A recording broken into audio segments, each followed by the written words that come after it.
अच्छा। हाँ।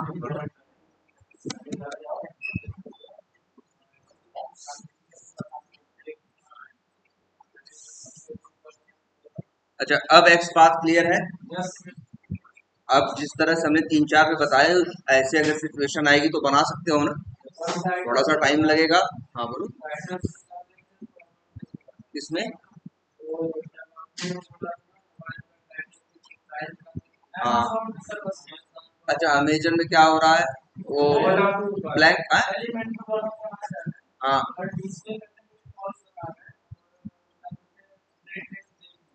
अरे इन्हें टेक्स्ट नहीं दे रहा। ठीक।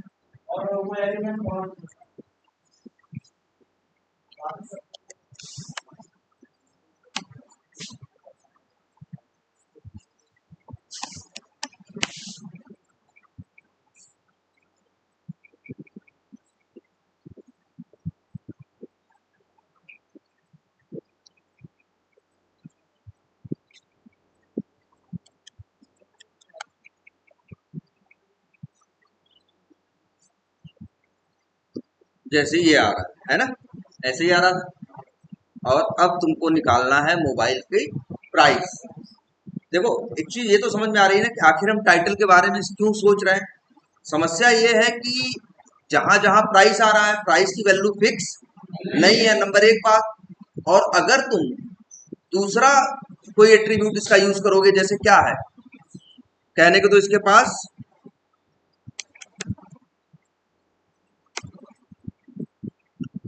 कहने को तो इसके पास क्या है, कहो देखो क्या है, क्लास है। क्लास यूज कर ले। लेकिन समस्या ये आएगी, देखो अब एक चीज ये अंदाजा, अच्छा ये समझ लो पहले, क्लास यूज किस लिए हो।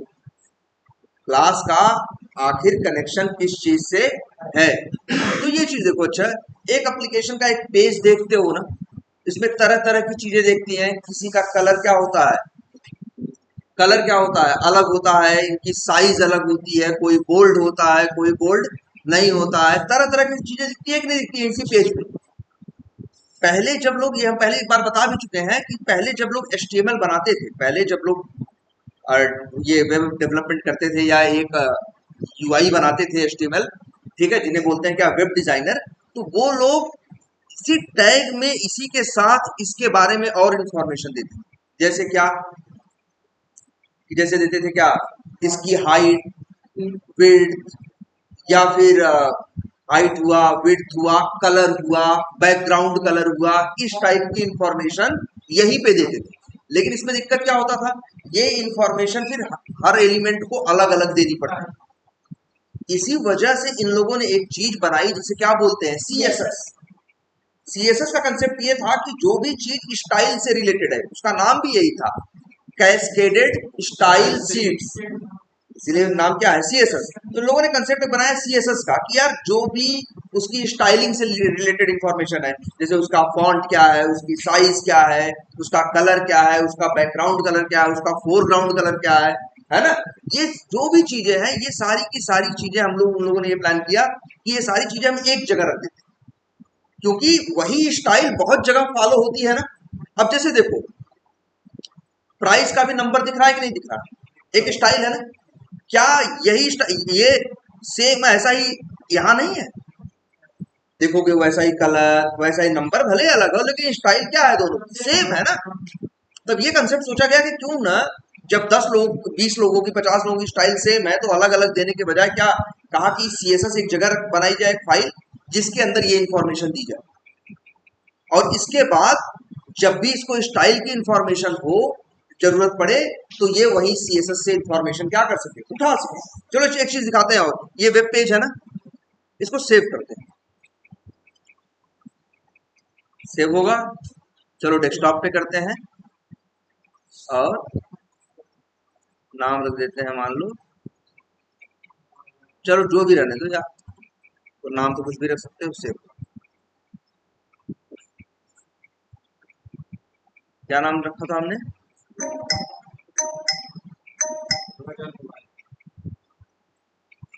हाँ, डेस्कटॉप पे दिख रहा है।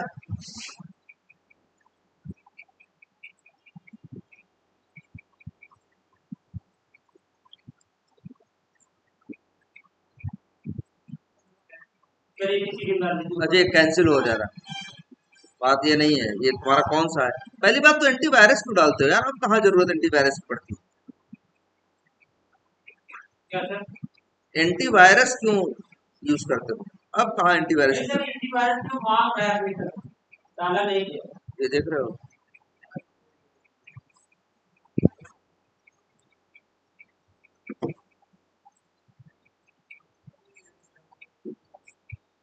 क्या नेट बहुत स्लो चल रहा है इसलिए है क्या।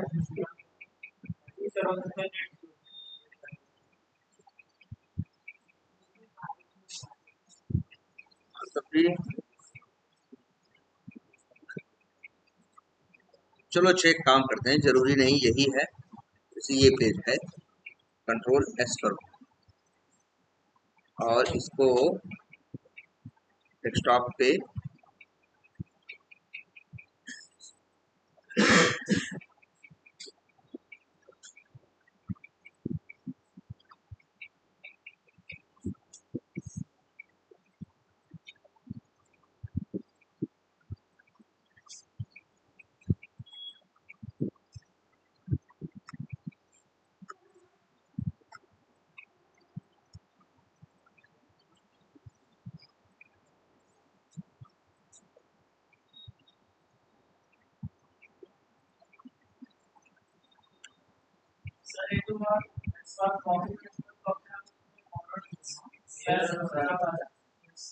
क्या करते हो, कॉपी पेस्ट करते हो तो एरर कहाँ एरर बताता है।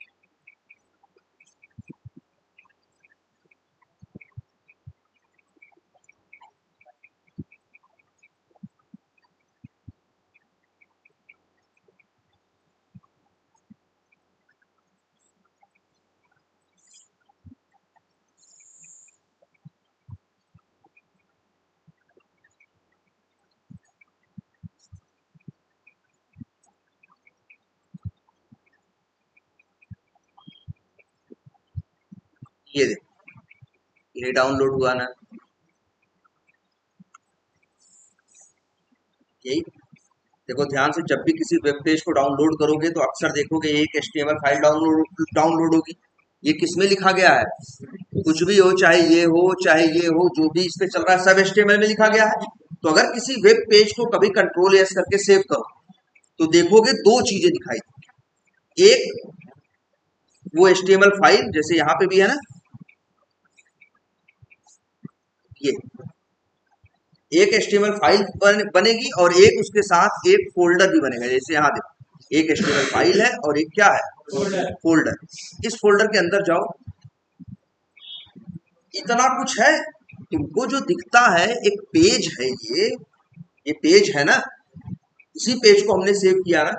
तुम देखो, हम कंट्रोल एस करके सेव किए तो एक एचटीएमएल फाइल सेव हुई, बनी, और एक क्या बना, फोल्डर।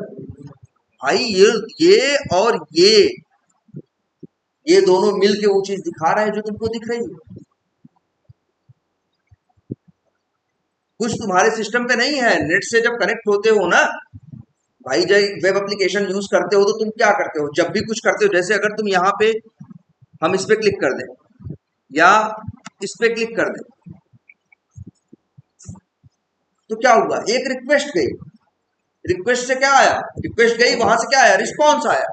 रिस्पॉन्स में उसने क्या भेजा, रिस्पॉन्स में उसने इतना कुछ भेजा है, एक एचटीएमएल फाइल और इतने ढेर सारी और फाइलें, ये लोग मिलके वो दिखा रही है जो तुम्हें दिख रहा है। जैसे अब नए पेज पे आ गए हो ना, यहाँ पे आ गए हो ना, जरा सेव करो, एक फोल्डर सेव होगा, एक फोल्डर बनेगा और एक क्या, फाइल। फाइल के अंदर एचटीएमएल का कोड होगा, लेकिन साथ में सपोर्ट करने के लिए एक फोल्डर जरूर होगा। और इस फोल्डर के अंदर देखो कितनी बातें दिख रही, कितनी फाइल है इसमें, देखो बहुत है ना। क्लियर है? इन्हीं फाइलों के अंदर क्या होता है, CSS होता है, इसकी CSS की इंफॉर्मेशन, ठीक है। और साथ में एक चीज और भी होती है, क्या, जावास्क्रिप्ट, और भी बहुत सी चीजें होती हैं जो मेरा कहने का मतलब है एक कंसेप्ट क्या है, CSS। और CSS क्या है, जो स्टाइलिंग दिखती है, और बहुतों की स्टाइल क्या होती है, सेम होती है। लेकिन ये बताओ, एक जगह इस, मान लो स्टाइल लिखी है 100 लोगों, ये वाला कैसे समझेगा कि हमें उस 100 में से कौन सी स्टाइल उठानी? वही एलिमेंट HTML दिखता है तो ऐसा दिख रहा है कि नहीं दिख रहा है, कैसे जानता होगा कि यार हमें क्या स्टाइल उठानी? तो ध्यान से देखो, यही क्लास, यही क्या, क्लास। क्लास यहां लिखे होने ए प्राइस होल, CSS जहां होगी वहां पे भी लिखा होगा क्लास अब ए प्राइस होल। तो वहीं से, यहां से ये उसको, और जानते हो अगर स्टाइल वही तुमको दिखा रहे थे ना कि एक फोल्डर बनता है उसके अंदर होता है जावा, ये सब यहां भी दिख रहा है भाई। बगल में देखो यार,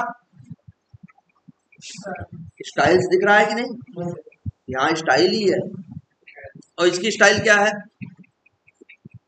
इसकी जरा ध्यान से क्या करें सर, यही था ना, एक्सपेक्ट करो, ए प्राइस होल। तो देखो ये जो स्टाइल है, यहाँ कोई ऐसा होगा, जैसे क्या लिख रहा है यार, करो सर, यहाँ तो क्लास कहीं नहीं लिखा है, यहाँ तो क्या लिखा है, डॉट, डॉट लिखा है कि नहीं, dot A underscore price, dot A underscore price, ये सब लिखा है कि नहीं, dot A hyphen size hyphen base, ये सब लिखा है कि ना। जानते हो CSS की लैंग्वेज में वो लोग क्लास को डॉट बोलते हैं, डॉट लिखते हैं तो समझ लो क्लास की बात कर रहे हैं। देख लो, तो ऐसे ही कहीं पे किसी की स्टाइल क्या होगी, ए प्राइस होल।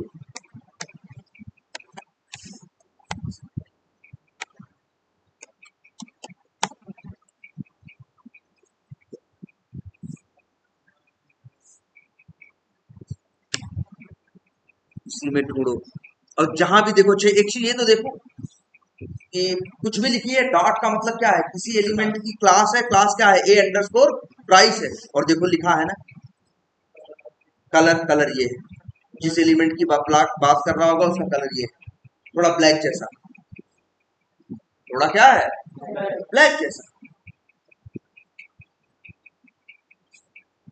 क्लियर है ये? तो ये देखो,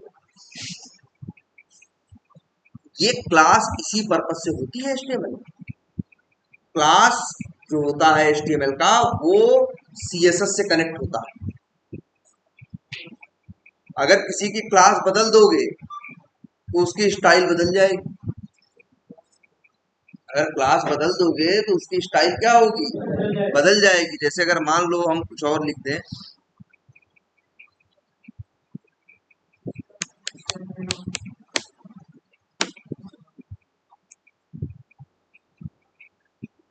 देख रहे हो ये, अब इसकी जो भी हो क्लास, ये क्या है, ए प्राइस, इसकी वो स्टाइल आएगी जो किसकी होगी, ए प्राइस। ये तो बस तुमको दिखाने के लिए, तो तुम्हारे हाथ में होता नहीं है, तो कहां से आता है, सब सर्वर से आता है।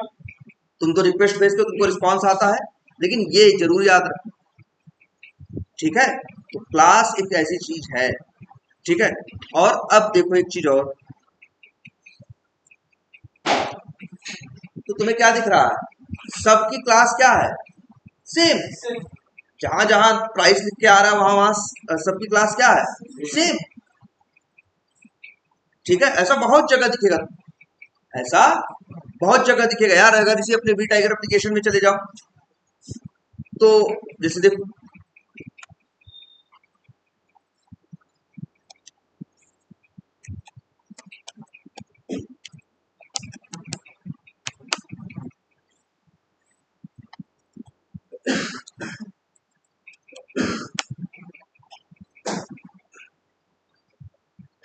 अच्छा देखो, अभी अभी होम पेज पे खड़े हैं ना, होम लिखा हुआ आ रहा है।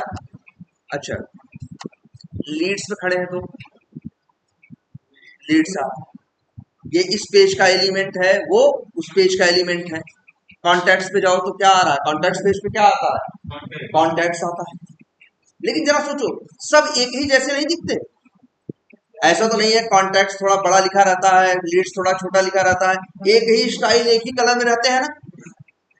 इससे क्या होता है ऐसा रखने से कस्टमर को भी आसानी होती है, जो सॉफ्टवेयर को जो यूजर इसको यूज कर रहा होता उसको एक ही स्टाइल रहता, समझ में आती है ना, ये वही चीज है। अब देखो ध्यान से, तो इन तीनों के लिए क्लास जो होगी अगर होगी तो क्या होगी, सेम। अगर तीनों के पास क्लास होगी तो तीनों की स्टाइल क्या है, सेम। क्लियर है ये? तो अब ऐसा नहीं है कि ये तीन जगह इंफॉर्मेशन दिया होगा, सीएसएस की इंफॉर्मेशन कहां पे है, एक ही जगह। और ये लोग उसको क्या कर रहे हैं, यूज कर रहे हैं, कॉल कर रहे हैं। जैसे हम लोग मेथड बना के नहीं कॉल करते, वैसे इन लोगों ने भी क्या किया है, सीएसएस के अंदर सारी स्टाइलिंग की इंफॉर्मेशन है, उसको यहाँ पे क्या करते हैं, यूज करते हैं। और एक बात देखो ध्यान से, इसी पेज पे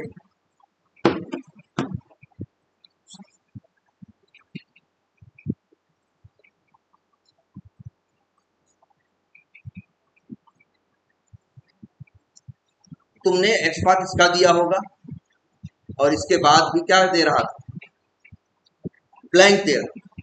इस डिस्प्ले ट्राई किए तो क्या दे रहा था, फॉल्स दे रहा था। ऐसा हो सकता है कई बार चीजें दिखाई देती हैं और इस डिस्प्ले उनका क्या आता है, फॉल्स आता है। और एक बात ये भी होती है, जिनका इस डिस्प्ले फॉल्स आता है, अगर उनके पास इनर टेक्स्ट होता भी है तो फिर वो इनर टेक्स्ट बताता नहीं है। अगर तुम यही अच्छा यहाँ लिखा, यहाँ दिख भी रहा है ना, क्या दिख रहा है, अच्छा हम लोग किसको किए थे, इसे किए थे ना, किसका एक्सपाथ लिख रहे थे ये बताओ भाई, इसी का ऑफ स्क्रीन का। और इसका एक्सपाथ लिखे फिर भी जब इस डिस्प्ले किए तो क्या आया, जैसे ये इस डिस्प्ले किए तो क्या आया, फॉल्स आया।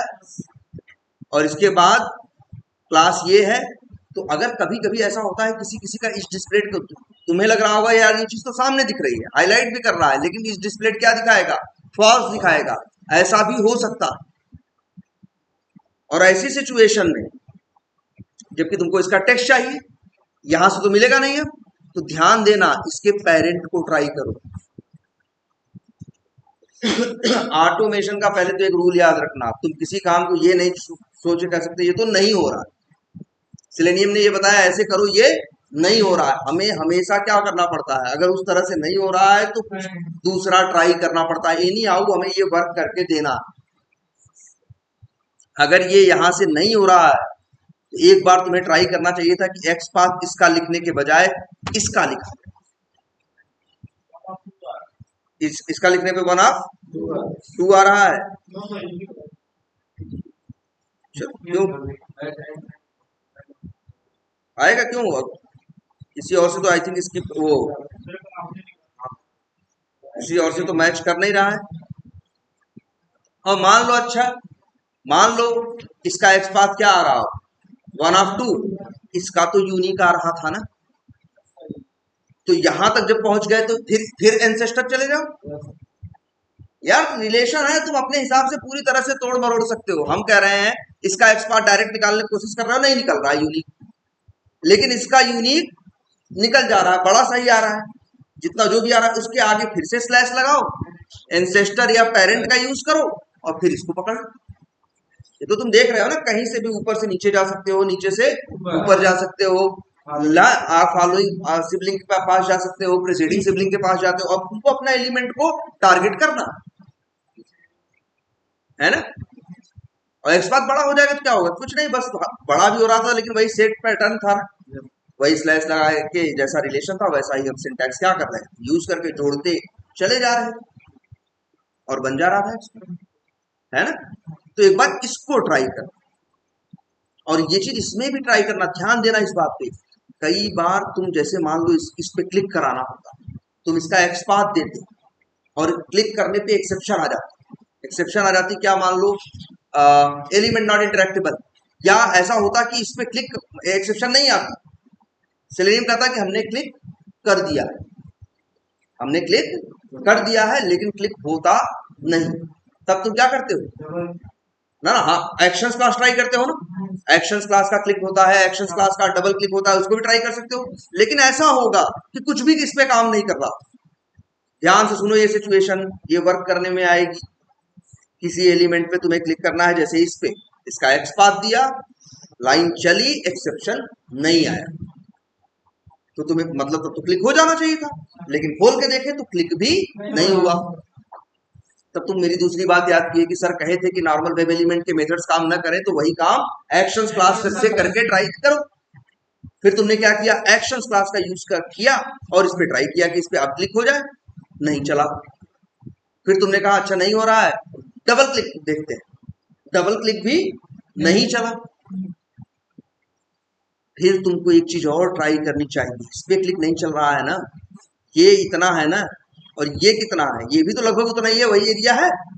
एक बार इसके पेरेंट का एक्स पाथ देके तब क्लिक कराओ, हो सकता है क्लिक हो जाए। बात समझ में आ रही है कुछ? जैसे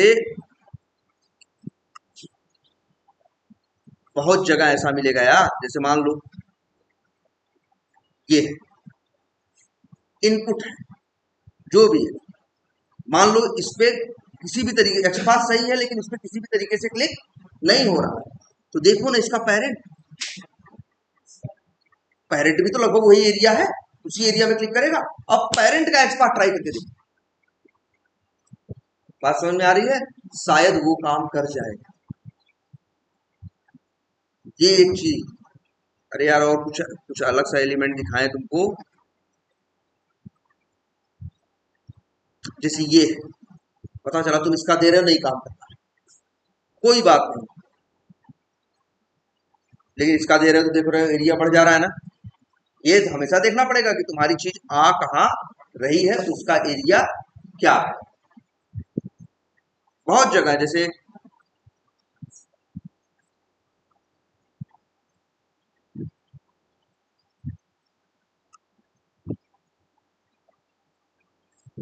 ये देखो स्पैन, अब इसका एक्स पाथ दे रहे हो नहीं काम कर रहा, कोई बात नहीं, इसका पेरेंट भी तो इतना एरिया है, थोड़ा सा ज्यादा है, बाई नाउ तो कहीं से भी हो रहा है, यहां से भी और यहां से भी, तो तुम हो सकता है ट्राई करो, अगर स्पैन पे नहीं काम कर रहा है, स्पैन का एक्स पाथ लिख के, तो किसका ट्राई करो, ए का ट्राई, और फिर देखो शायद क्लिक कर जाए। ये बात याद रखनी है, दो बातें जरूर, क्योंकि ये सिचुएशन हम लोग रोज फेस करते हैं, जब काम कर रहे होते हैं, 4 6 10 एलिमेंट पे काम करते हैं, एक तब से ऐसा मिल जाता है जिसमें कोई न कोई दिक्कत आ रही है, तब फिर हम लोग वही यही सब करते हैं, एक्शंस क्लास ट्राई करते हैं, एक्शंस के बाद फिर क्या ट्राई करते हैं, एक्शन से नहीं होता है तो ये वाला तरीका ट्राई करते हैं, क्या यार इसका नहीं, जरा इसके जस्ट पेरेंट है उसका एक्स पाथ देखे देखे, या ग्रैंड पेरेंट है उसका देखे देखे, और वो दिखा चल गया, बस। अब ये नहीं सोच पीछे पड़ेंगे अरे क्यों चल गया कैसे चल गया, भैया होता है कि बस चल गया। मेरा काम है किसी भी तरीके से चीजों को चलाना, और मेन चीज है टेस्ट करना, जो हम इफ एल्स से मैच करते हैं एक्सपेक्टेड और एक्चुअल को, असली मोटिव वो है कि इफ एल्स में चेक करना कि वहां सही चीज आई या नहीं आई, और कैसे भी पहुंचना है। सेलेनियम के वही है ना, वेब एलिमेंट क्लिक मेथड से नहीं तो ऐसे नहीं हो सकता यार सेलेनियम काम नहीं कर रहा है, ये तुम्हारा काम है एक्शन ट्राई करो, एक्शन क्लास पे भी नहीं काम कर रहा है तो जो ये तरीका एक बताए, क्या इसके पेरेंट का एक्स पाथ देके तब ट्राई करो, हो सकता है ये भी ना काम करे, तब आगे बताएंगे जावास्क्रिप्ट ट्राई करो, हो सकता है उससे क्लिक, तो कोई ना कोई तरीका काम करेगा। ठीक है, तो अब एक्स पाथ में दिक्कत वैसी नहीं है, थोड़ा प्रैक्टिस करो, एक काम करिए, अब आप लोग हमने बोला था ना भैया सब लोग ऑटोमेट करो एक एप्लीकेशन, अलग अलग करो, चाहे यात्रा.com है, सब अलग अलग है ना, हाँ हो रहा है ना, तो पूरा उसको करो ना, हाँ उसको ऑटोमेट तो नॉर्मल होगा ही, आगे की सिनेरियो करो ना यार, ऐड टू कार्ट करो, ऐड टू कार्ट करो, चेकआउट करो, ये सब करो ना भाई। ऑटोमेशन का एक काम, हाँ ऑटोमेशन का एक काम ये भी होता है, जैसे आप बहुत से लोग कैसे ऑटोमेट, हम लोगों ने तो एक ऐसा काम किया है, बहुत से लोग हम लोगों से इस तरह से ऑटोमेट करवाते थे, उनको टेस्टिंग फेस्टिंग नहीं करानी रहती थी, उनको क्या चाहिए होता था, उनको किसी का वो कहीं से कुछ चाहिए होता था, डेटा वेटा। जैसे मान लो हम एक सेलर है, क्या है, एक सेलर है जो अमेजन पे सामान बेचते हैं, और सेलर भी उसमें बड़े बड़े सेलर्स हैं, जो ऐसे ऐसे सेलर्स हैं जिनके क्या है, उनके हजारों प्रोडक्ट वहां पे वो क्या कर रहे हैं, बेच रहे हैं, लिस्टेड के लिस्ट किए हुए हैं और बेच रहे हैं और बिक भी रहा है कि नहीं। अब लेकिन मार्केट में कंपटीशन भी है, सेलर एक नहीं, सेलर क्या है, हजारों। तो हो सकता है तुमसे ये कहे एक आदमी कि यार अब वो क्या करेगा, आदमी सोचो, वो आदमी क्या करेगा, तब भाई एक दो आदमी बैठा देगा नौकरी पे, कहेगा भाई एक काम करो, तुम लोग हमेशा क्या करते रहो, अमेजन पे जाके सर्च करते रहो, चीजों के दाम देखते रहो, और किसी का दाम हमसे कम हो तो हमारा वाला दाम 1 रुपया क्या कर दो, उसको सस्ता कर दो, 10 रुपए सस्ता कर दो, थोड़ा सा मार्जिन कम कर दो। या जिसका जिसका दाम ऐसा ये कहे कि हमको शाम को एक रिपोर्ट दो, कौन कौन है जो वो सामान और सेल कर रहा है हमसे सस्ते में, फिर हम देखेंगे कि हमें क्या करना है और क्या नहीं करना। तो क्या करेगा, एक दो आदमी बैठा है। अगर फॉरेन की बात करो तो वहां कोई भी आदमी ऐसा नहीं होता जो 2-2.5 लाख रुपए से कम सैलरी लो, चाहे वो कोई भी काम करता हो। उनके मिनिमम वेज ही यही, कि मतलब मिनिमम मजदूरी यही है कि आप काम कराओगे तो इतना तो आपको देना ही देना पड़ेगा, 2 लाख रुपए उनको देना ही देना है। तो वो रखेगा दो आदमी, तो सोचो अगर इस काम के लिए तो 4 लाख रुपए देगा कि नहीं। या फिर वो हमसे कांटेक्ट करेगा, कहेगा एक काम करो, और उसको आदमी आदमी कितना कर पाएगा, हमसे करेगा, हम यही सिलेनियम उठाएंगे, जावा उठाएंगे और कोड करेंगे। क्या कोड करेंगे, हम जाके सर्च करेंगे वो प्रोडक्ट उस पर कौन कौन बेच रहा है, सबका दाम निकालेंगे, मेरा कोड जाएगा सबका दाम निकालेगा, फिर कंपेयर करेगा किसका किसका हमसे क्या है दाम कम है, और फिर उसको उठा के कहीं अरे कंसोल पे या कहीं क्या करेगा, प्रिंट कर देगा, हम वही उठा के उसको दे देंगे, या उससे कहेंगे इसको चला लेना, वहीं आएगा, उसे कॉपी करके पेस्ट कर देंगे।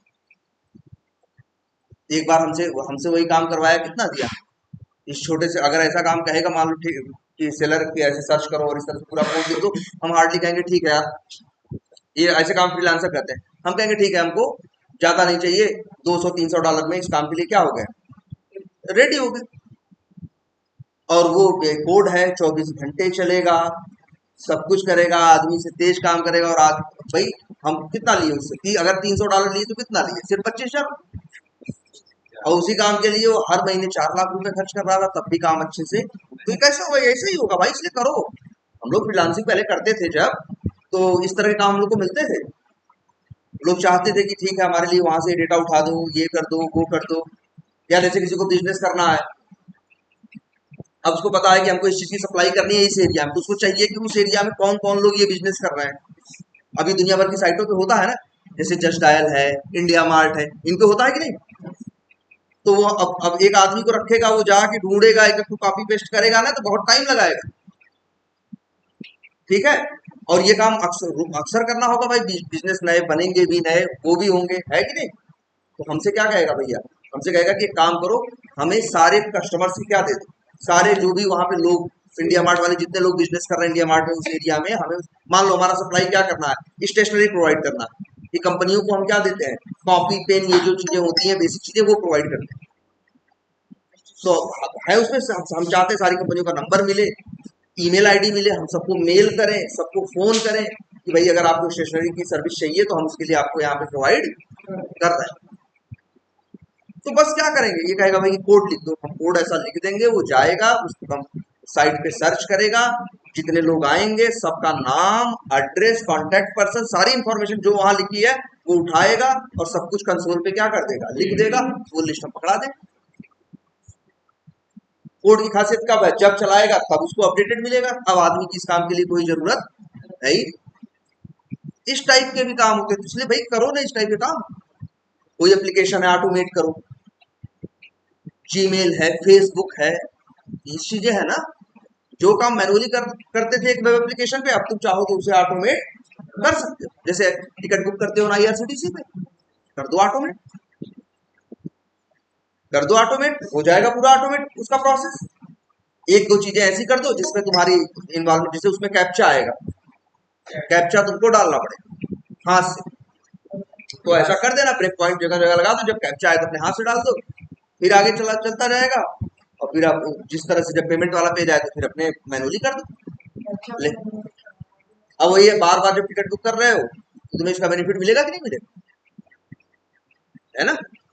तो इस तरह से भाई ये जो एप्लीकेशन है इनको ऑटोमेट करो, ठीक है। गो आईडी तो है, अरे यार इस तरह के बहुत काम होते हैं। अरे प्रॉपर्टी वाले बहुत इस तरह के काम देते थे। ये जो ये सेकंड हैंड गाड़ियां बेचते हैं वो देते थे इस तरह के काम। हाँ कि भाई वो लोग OLX पे या इस पे कि हमको ये क्या कहते हैं, जैसे अगर मान लो किसी को ये सॉफ्टवेयर, अगर अच्छा सोचो, अगर हम सोचें कि हमें ये सर्विस इनको बेचनी हो, जो लोग OLX पे गाड़ियां बेचते हैं, जो डीलर्स, तो हमें भी तो डीलर्स की इंफॉर्मेशन चाहिए। अच्छा डीलर्स क्या करते हैं बताओ, डीलर्स क्या करते हैं, नई नई गाड़ियां जो भी सेकंड हैंड गाड़ियां खरीदते हैं उनकी फोटो खींचते हैं और OLX पे क्या करते हैं, अपलोड करते हैं, आदमी रखते हैं ना। अब ये काम हम चाहें तो सेलेनियम से क्या कर दें, ऑटोमेट कर,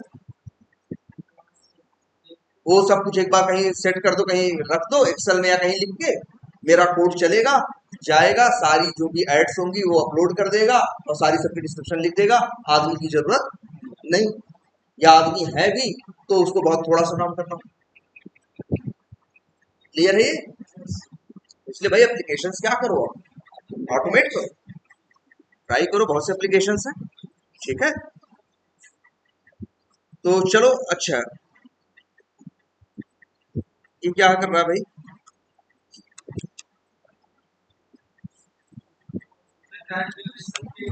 ये अच्छा ये कोड क्या कर रहा है, मेक माई ट्रिप वाला है ये क्या कर रहा है, सर्च कर रहा है ना, कहां से कहां तक सर्च कर रहा है, Varanasi to Mumbai. From city में हम लोग वाराणसी यूज कर रहे हैं और टू सिटी में क्या कर रहे हैं, मुंबई। और अब हम लोग इसको सर्च कर रहे हैं, ठीक है। लेकिन अगर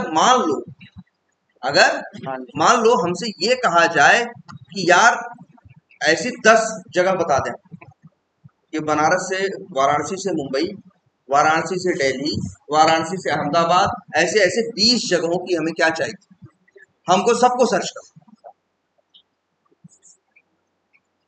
तो एक तरह से क्या कह रहा है हमसे कि सर्च करो कितने सिटी, जैसे अभी हमने 2 सिटी में क्या सिलेक्ट किया है, मुंबई किया है कि नहीं।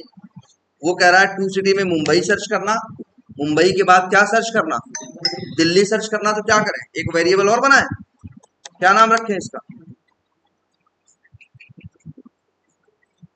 2 सिटी 1 नाम रख दे, और इसको रख दे क्या भाई, नाम वेरिएबल का अलग होना चाहिए, दिल्ली। और मान लो, और अगर मान लो लखनऊ करना हो तो, और इसका नाम बदल दे 2 सिटी 2। मान लो ऐसे 50 शहरों का हमें सर्च करना, तो हम कितने नाम होंगे, 50। तो 50 वेरिएबल यूज करेंगे कि नहीं, अरे 50 वेरिएबल यूज करेंगे कि नहीं। ऐसे ही सोचो, मान लो किसी प्रोग्राम में हमें क्या करना है, हमें कोड लिखना है और कोड में 1000 लोगों का जो नाम है, मान लो 1000 लोगों का क्या है, नाम है, उसमें कुछ जोड़ना है। 1000 लोगों के नाम में हमें क्या जोड़ना है, मिस्टर MR वर्ड, सब में क्या करना है, कॉन्केटिनेट करना है। तुम्हें पता ही है, डबल कोट्स में MR लिख के प्लस कर दोगे, नाम लिख दोगे तो क्या नाम हो जाएगा, अगर राहुल है तो मिस्टर राहुल हो जाएगा, कि नहीं हो जाएगा। लेकिन अब ऐसे क्या है, ऐसे मेरे पास हजारों नाम, अगर इस तरीके पे चलोगे, 1000 वैल्यू, अगर मान लो 1000 वैल्यू है और तुम उनको अलग अलग रखना चाहोगे उनको यूज करने के लिए, तो तुम जनरली क्या करते हो, वैल्यू को कहाँ रखते हो, वेरिएबल में। आज तक कोई वेरिएबल यूज किए हो कि नहीं। अब एक वेरिएबल एक बार में कितनी वैल्यू ले सकता है, एक ही। देखो भाई 2 सिटी में मुंबई डाला, अगर तुम कहो कि हम 2 सिटी में ही क्या डालेंगे, दिल्ली डालेंगे, अब बताओ 2 सिटी में क्या मुंबई दिल्ली दोनों रहेगा, पहले जब लाइन नंबर 22 चलेगी तो मुंबई आएगा, लाइन नंबर 23 चलेगी तो क्या आएगा, दिल्ली आएगा। और वेरिएबल में जानते हो जब ये चलेगा लाइन नंबर 22 तो उसके पास किसका एड्रेस आएगा, मुंबई का। जब लाइन नंबर 23 चलेगी तो इसके पास इसका आएगा डेली का, और हमें नियम है जब नई नया एड्रेस आता है, नई वैल्यू आती है तो पुरानी को क्या कर देता है, छोड़ देता है। अगर तुम तुमसे कहें कि जरा आप मुंबई प्रिंट करके दिखाओ, नहीं करा पाओ। अगर हम तुमसे कहें लाइन नंबर 24 पे प्रिंट कराओ और मुंबई प्रिंट कराओ तो मुंबई प्रिंट नहीं होगा। अगर कोई तुमसे कहे टू सिटी प्रिंट कराना है हमें लाइन नंबर 25 में और प्रिंट क्या कराना है, हम चाहते हैं प्रिंट हो मुंबई, तो भैया नहीं होगा, ये पॉसिबल नहीं। हाँ ऐसे पॉसिबल है, एक वेरिएबल और बना दें, नाम क्या कर दे, चेंज कर दे। बोलो अब भाई टू सिटी में मुंबई है, टू सिटी 1 में क्या है, दिल्ली। तो जितनी वैल्यूज आपको अलग अलग स्टोर करके रखनी है, आप उतने वेरिएबल यूज करते हो कि नहीं करते? हम आपसे कहेंगे 10 लोगों का नाम हमें चाहिए और आगे हमें 10 लोगों के नाम, जैसे मान लो कि हम कहें कोड लिखो यहाँ, और इस कोड के बाद यहाँ पे 10 लोग के नाम चाहिए और ये 10 लोग के नाम हमें आगे कहीं नीचे कोड में क्या करने हैं, यूज करने, और 10 के 10 हमें यूज करने।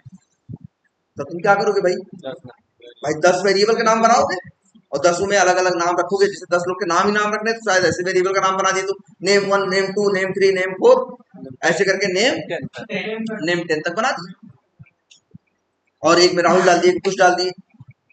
और जब कभी राहुल को यूज करना होगा तो नेम 1 को यूज करोगे, संदीप को यूज करना होगा तो नेम 2 को यूज करोगे। मतलब ये है जनरली क्या होता है कि एक वेरिएबल में एक ही वैल्यू डाली जा सकती, और जब दूसरी वैल्यू डालोगे तो पहली वैल्यू को क्या करेगा, छोड़ देगा, दूसरी ले लेगा। एट ए टाइम उसके पास कितनी वैल्यू, एक, लेकिन मेरी ऐसी जरूरत पड़ सकती है। और मान लो मेरे पास 1000 नाम है तो क्या 1000 वेरिएबल बनाए? अगर 1000 नाम हो या 10 नाम हो, हम 10 वेरिएबल बनाएंगे और थोड़ा यूज करने में परेशानी होगी ना यार। टू सिटी 1 करे यार, नेम 1 पे कौन है, नेम 3 पे कौन है, याद थोड़ी रहे। तो इसी वजह से जावा ने, या जावा नहीं प्रोग्रामिंग में हर लैंग्वेज ने एक कंसेप्ट ऐसा दिया जिसमें एट ए टाइम एक से ज्यादा वैल्यू स्टोर की जा सकती, और उसी को बोला उन्होंने क्या, एरे। एरे कुछ नहीं है, बस एरे का यूज इतना ही है कि जब एक साथ मल्टीपल वैल्यूज होंगी तब उनको कैसे यूज करोगे, कैसे रखोगे। और एक बात बताओ, अच्छा ये मेथड है ना, चलो ये भी, चलो कोई पुरानी चीज मान लो, एक ये मेथड है,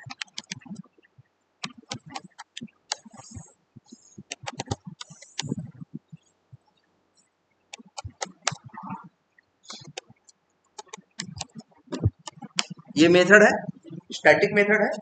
क्या रिटर्न कर रहा है, इंट। मान लो हम यहाँ लिखें इंट a1 बराबर 100, इंट a2 बराबर 200 मान लो, और हमें करना है, और मान लो लिख दें इंट r1 s1 बराबर, या चलो s1 बराबर a1 प्लस a2 और इंट s2 बराबर a1 माइनस a2। तो मेरे पास s1 और s2 दो चीजें आई, एक में एडिशन आया है और एक में क्या आया है, सब्ट्रैक्शन। अब हमको क्या लेना है, रिटर्न लेना है। तो क्या ऐसे रिटर्न ले सकते हैं, क्या दो वैल्यू रिटर्न ले सकते हो? नहीं ना, हमेशा बताया गया है ना वैल्यू क्या रिटर्न ले सकते हो, कोई एक से ज्यादा वैल्यू आप रिटर्न नहीं ले सकते। ऐसा भी नहीं लिख सकते कि कहो हम ऐसे लिख दें, ऐसा भी नहीं लिख सकते। ऐसा लिखोगे तो देखो एरर आएगा।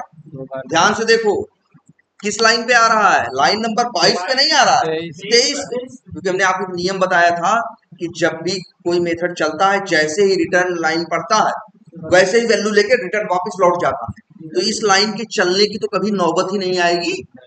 तभी ऐसी जगह जहां ऐसा होगा कि कोई लाइन ऐसी होगी जो अननेसेसरी हो, अनावश्यक, जो पता है कि कभी चलेगी ही नहीं, चल ही नहीं सकती, क्योंकि इसका एक नियम कहता है ना कि रिटर्न के बाद भैया बात खत्म, अब मेरा काम है क्या, वैल्यू लेके रिटर्न वापस जाओ, जो मेथड कॉल किया है जाके उसको वापस वैल्यू देके दो। तो भैया ये लाइन तो, इस लाइन पे तो कभी कोड पहुंचेगा ही नहीं ना। इसी वजह से ऐसी जगहों पे एक लाइन लिखी दिखेगी, देखो क्या लिखा है, अनरीचेबल कोड। जहां भी दिख जाए क्या लिखा हुआ, अनरीचेबल कोड। इसका मतलब है कि जावा बोल रहा है कि भैया हम वहां तक कभी पहुंच नहीं पाएंगे, हमें वहां पहुंचने से पहले तो तुम कह रहे हो कि वापस निकल लो, हम यहाँ आगे कैसे पहुंचेंगे? कोई भी लाइन रिटर्न के बाद तुम नहीं लिख सकते। तो एक बात है कहने की कि आप एक ही वैल्यू रिटर्न ले सकते हो, चाहे S1 लो और चाहे S2। अब यही, अब देखो तो वही है ना कि अब इसी वजह से एक कंसेप्ट आया किसका, एरे। S1 S2 को अलग अलग दो लोगों को रिटर्न नहीं ले सकते ना, लेकिन चाहो तो S1 और S2 को एक एरे के अंदर रख सकते हो और उस एरे को रिटर्न करा सकते हो। मतलब क्या है, एरे का क्या यूज है, चलो फिर से देखते हैं। एरे का सिंपल यूज यही है कि एरे का काम है एक वेरिएबल के अंदर एक से ज्यादा वैल्यू स्टोर कर। जब भी ऐसी जरूरत पड़ेगी, जैसे तुमको यहाँ था कि यार हमें 4-5 शहर या 10 शहर लिखने हैं, हम क्या करें इसके लिए? अच्छा ये बताओ, ये 5 शहरों के नाम लिखने हैं, शहरों के नाम जो तुमने लिखे हैं वो क्या है? स्ट्रिंग है ना, वो क्या है, स्ट्रिंग है, इसलिए उनका टाइप क्या लिखे हो, स्ट्रिंग। तुम्हें 5 शहरों के नाम लिखने हैं ना, तो जावा कहता है कि 5 वेरिएबल यूज करने की जरूरत नहीं है, सिंपल इतना लिखो। पहले ये बताओ तुम्हें रखना क्या है, नाम, 5 के नाम, नाम क्या है, स्ट्रिंग, तो रखना क्या है, समझ में आया क्या, स्ट्रिंग। तो जावा ने कहा सिर्फ लिखो क्या, स्ट्रिंग।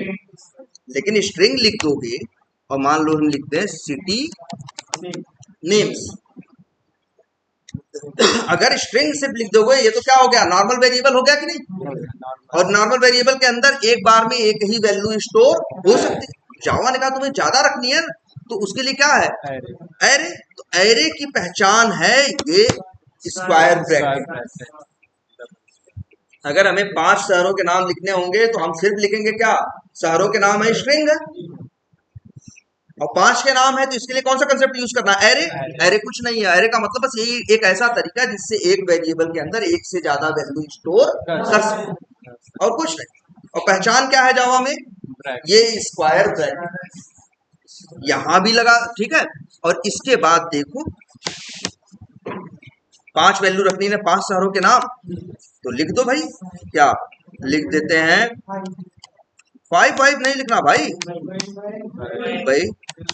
दिल्ली, अहमदाबाद, अहमदाबाद की स्पेलिंग बड़ी है भाई। चलो, और पटना, अच्छा वाराणसी,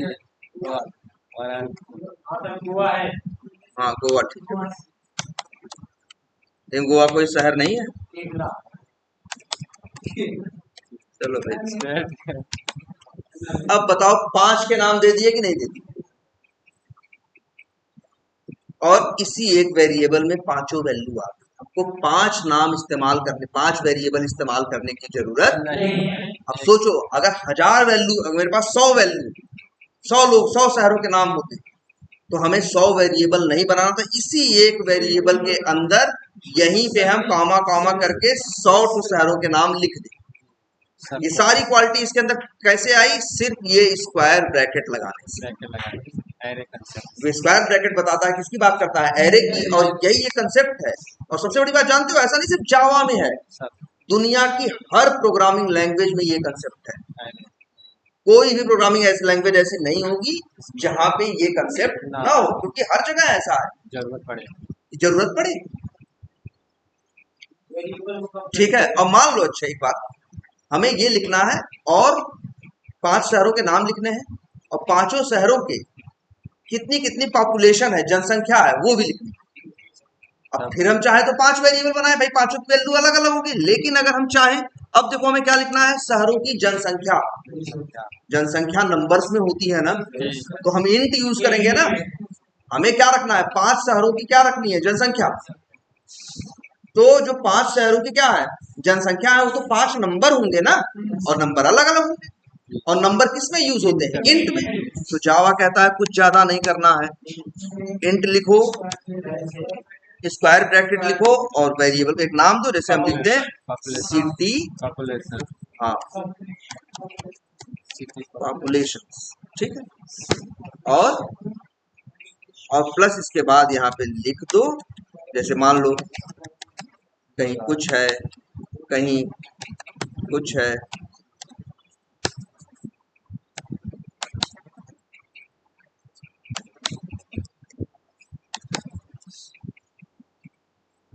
ये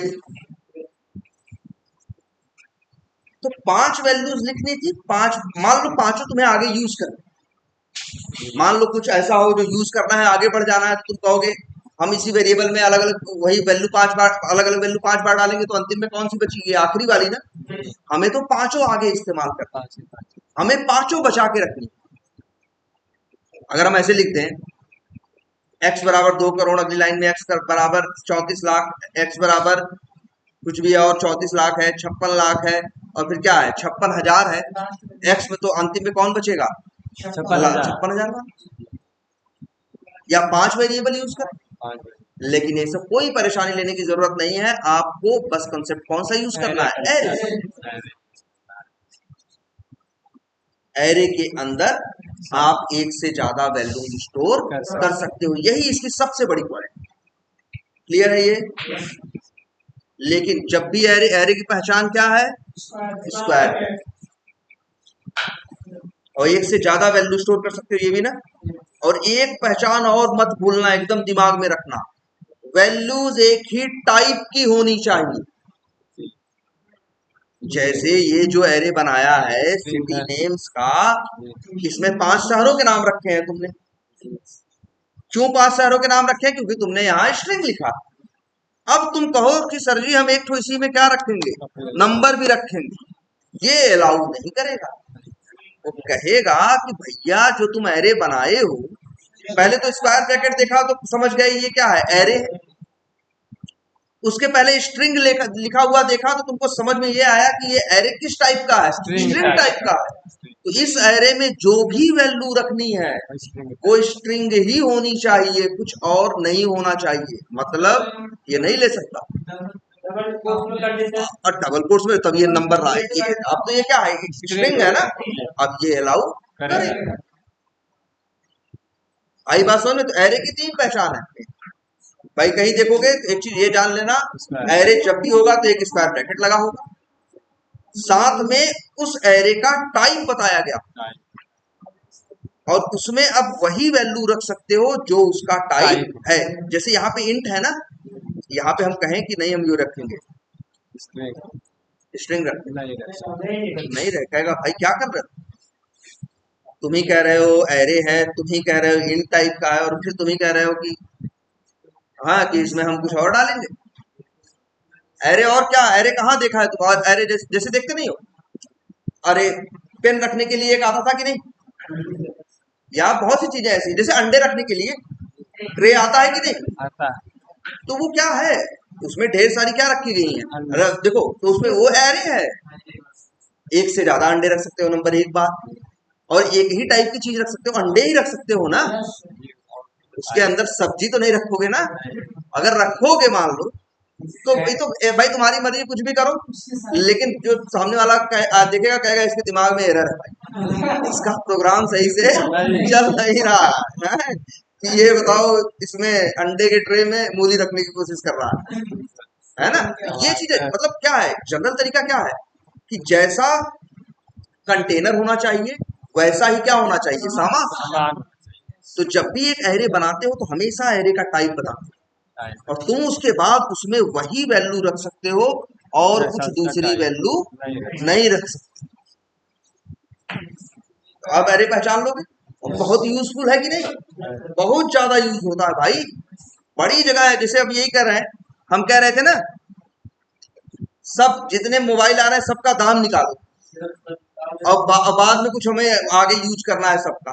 अब क्या करोगे? सबका दाम तो निकाल लो, मान लो आगे यूज, लेकिन अब क्या करोगे? या तो यहाँ 25 मोबाइल आ रही है तो 25 वेरिएबल यूज करो, या तो 25 का दाम निकालो और एक एरे में क्या करो? डाल दो, एरे में स्टोर कर दो। तो जहां कहीं भी यूज करोगे तुम्हें क्या करना होगा? बस एक एरे की बात करनी होगी, तुम्हें 25 लोगों की बात नहीं करनी होगी। जैसे एक चीज ये देखो, फिर से देखो यहाँ पे, अब इस मेथड में आ जाओ फटाक से। बताओ, इसीलिए परेशान थे ना कि S1 और S2 रिटर्न कर ले। दो वैल्यू हमको कहीं बाहर चाहिए, S1 भी चाहिए S2 भी चाहिए। पहले मजबूरी थी भैया, या तो S1 रिटर्न लो या तो S2, दो तो रिटर्न ले नहीं सकते। लेकिन क्यों इतना, बताओ S1 S2 क्या है, इंट है ना, नंबर है ना। तो हम तो कहेंगे भैया एक इंट टाइप का एरे बना दो, नाम वेरिएबल का कुछ भी, जैसे हमने नाम रख दिया क्या, मान लो रिजल्ट बराबर करली ब्रेसेस के अंदर S1 कॉमा, याद रखना कॉमा जरूर रहेगा, S1 S2। अब बताओ रिजल्ट के अंदर S1 S2 दोनों आ गए कि नहीं आ गए, बोलो। और परेशान थे ना, तो क्यों S1 को रिजल्ट, जब दोनों चाहिए एरे में रखे हो ना, तो यही एरे क्या ले लो, रिटर्न ले लो। अब जो कॉल करेगा उसको दोनों मिल जाएगा कि नहीं। ये पहले इंटरव्यू में पूछा करते थे कि हमें एक मेथड से एक से ज्यादा वैल्यू रिटर्न लेनी है, क्या करें, तो हम लोग यही सीधा जवाब था कि उन वैल्यूज को कहाँ डाल दो, एरे में, और एरे को रिटर्न ले लो। जैसे वही कहे ना कि हमें 25 अंडे ले जाने हैं, क्या करें, तो कहेगा भैया ट्रे में डाल दो और लेके चलो। ट्रे क्या है, कह रही तो है, तभी ले जाओ। 25 अंडे हाथ में ले जा पाओगे, नहीं ले जा पाओगे। सेम वैसे ही क्या है ये, अब रिटर्न लिखे और क्या लिखे, रिजल्ट लिखे। अब एरर दे रहा है, क्योंकि याद रखना यहाँ पे लिखा जाता है रिटर्न टाइप, यहाँ पे लिखा जाता है क्या, रिटर्न टाइप। यहाँ बताया जाता है कि ये मेथड क्या रिटर्न कर रहा है। हेलो, हाँ यार बोलो, हाँ हाँ, कहाँ हो, ठीक है, आई बात समझ में कि नहीं। अब यहाँ यही एरर है, तो रिजल्ट का टाइप क्या है, इंट नहीं है, इंट स्क्वायर ब्रैकेट है। भाई रिजल्ट किस टाइप का है, रिजल्ट एक एरे है। तो भैया बस तुम्हारी गलती यही है कि यहाँ इंट नहीं लिखना, अब इंट और स्क्वायर, या इंट थोड़ी रिटर्न ले रहे हो तुम, क्या रिटर्न ले रहे हो बताओ, रिजल्ट। रिजल्ट क्या है, रिजल्ट इंट नहीं है, रिजल्ट इंट का एरे है। जैसे अगर तुमसे, अगर वही कह रहे तुम्हारे हाथ में ट्रे है, तो क्या है वो, ट्रे अंडा नहीं है, वो क्या है, अंडों का एरे है ना। तो ये देखो ध्यान से इस चीज को भाई, जब भी यहाँ रिटर्न करोगे, रिटर्न लिखोगे और क्या लिखोगे, रिटर्न लिखोगे और क्या लिखोगे, वेरिएबल का नाम तो हमेशा लिखा जाता है यहाँ रिटर्न का टाइप।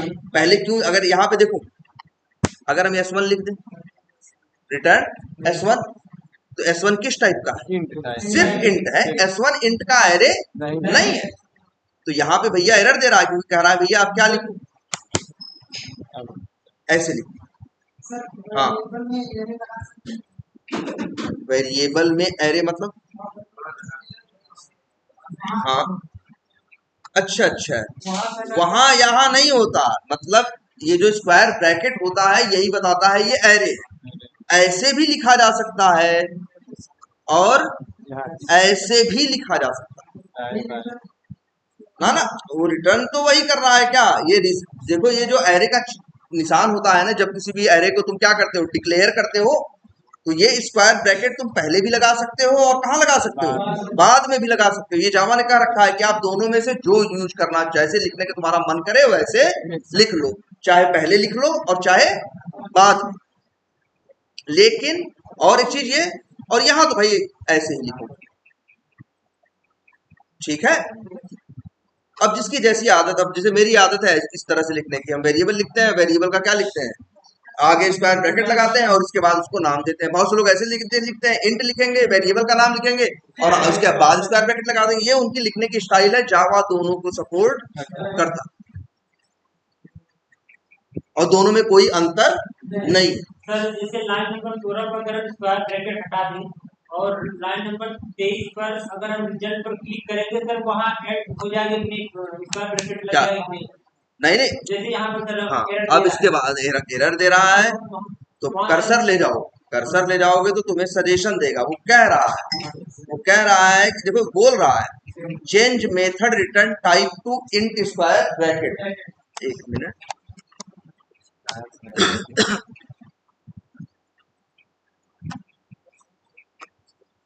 अब लो देखो,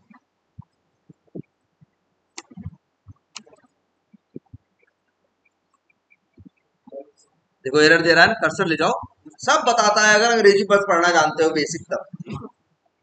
देखो सर कह रहा है टाइप मिसमैच, टाइप सही नहीं मतलब जो टाइप आपको लिखना था वो आप नहीं लिखे, ठीक है। Can not convert from int square bracket to int, इसका कहने का मतलब है कि भैया तुम यहाँ से रिटर्न जो जिसे ले रहे हो वो रिजल्ट है, रिजल्ट है इंट स्क्वायर ब्रैकेट, और तुम यहाँ ले रहे हो क्या, लिख रहे हो इंट, तो वही कह रहा हम कैसे कन्वर्ट करते हैं एक एरे को एक वेरिएबल में कन्वर्ट, नॉर्मल उसमें कैसे कन्वर्ट करते हैं, टाइप इंट में कैसे कन्वर्ट करते हैं, क्योंकि अगर अच्छा यही लिख दो S1, अब कुछ ना बोलेगा, कहेगा भाई बात सही कर रहे हो, S1 रिटर्न ले रहे हो इसीलिए रिटर्न टाइप यहाँ लिखे हो, यहाँ लिखते हैं क्या रिटर्न टाइप ही तो। लेकिन अगर यहाँ पे क्या लोगे रिजल्ट, तो देखो, और यहाँ देखो दूसरा, फिर इसके बाद देखो तुमको हिंट भी दे रहा है, पहले बताया गलती क्या है, फिर हिंट दे रहा है, कह रहा है change method return type two int square bracket, कह रहा है ये जो मेथड है इसका रिटर्न टाइप जो है तुम क्या कर दो, इंट स्क्वायर ब्रैकेट कर दो, तुम्हारी एरर चली जाएगी। और फिर या तो दूसरा चीज कह रहा है, या तो जो ये रिजल्ट है जिसको तुम एरे बनाए हो उसी को क्या कर दो, देखो ये देखो change type of result to int, कह रहा है कि जो रिजल्ट वेरिएबल है उसको एरे है ना, एरे से हटा के नॉर्मल इंट बना दो, तब भी एरर खत्म हो जाएगी। या यहाँ पे रिटर्न टाइप क्या लिख दो, या इसको एरे कर दो, तब भी चली जाएगी।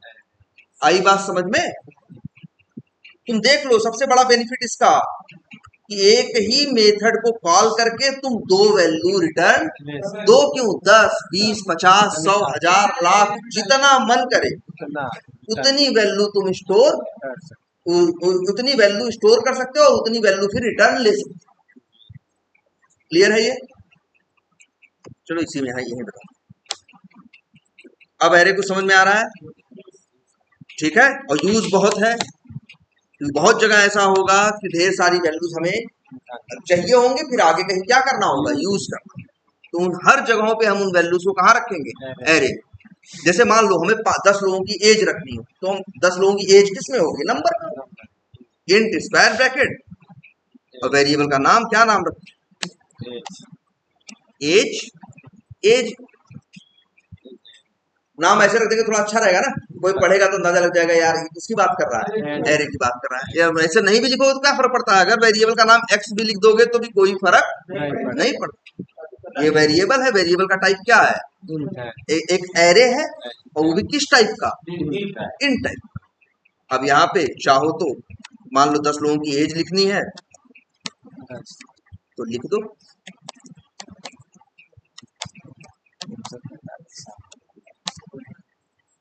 यार 5 लोगों की लिखनी है तो ऐसे लिख दो। अब मान लो हमें जो ये 5 लोगों की एज है, कितने लोगों की एज है, 5, हमें तीसरे आदमी की एज, अच्छा ये बताओ, अच्छा हमने इसमें रखा क्यों है, अच्छा मजे लेने के लिए थोड़ी रख रहे हैं, हम इसलिए रख रहे हैं क्योंकि एरे में, क्योंकि ये वैल्यू आगे हमें कहीं इस्तेमाल करनी है, जब इस्तेमाल करनी है तो इन वैल्यू को हमें निकालना भी तो पड़ेगा। भाई हम ट्रे में क्यों अंडे रखें, कि भाई बाद में हमें जब क्या करना होगा, निकालना होगा, भाई बाद में उसको यूज करेंगे इसलिए तो रख रहे हैं ना, सजाने के लिए तो नहीं रख रहे हैं, मानते हो नहीं मानते हो। सेम वैसे यहाँ अगर एक एरे में 5 वैल्यू रखे हैं तो बेवजह नहीं रखे हैं, आगे कुछ मेरा यूज होगा इसलिए।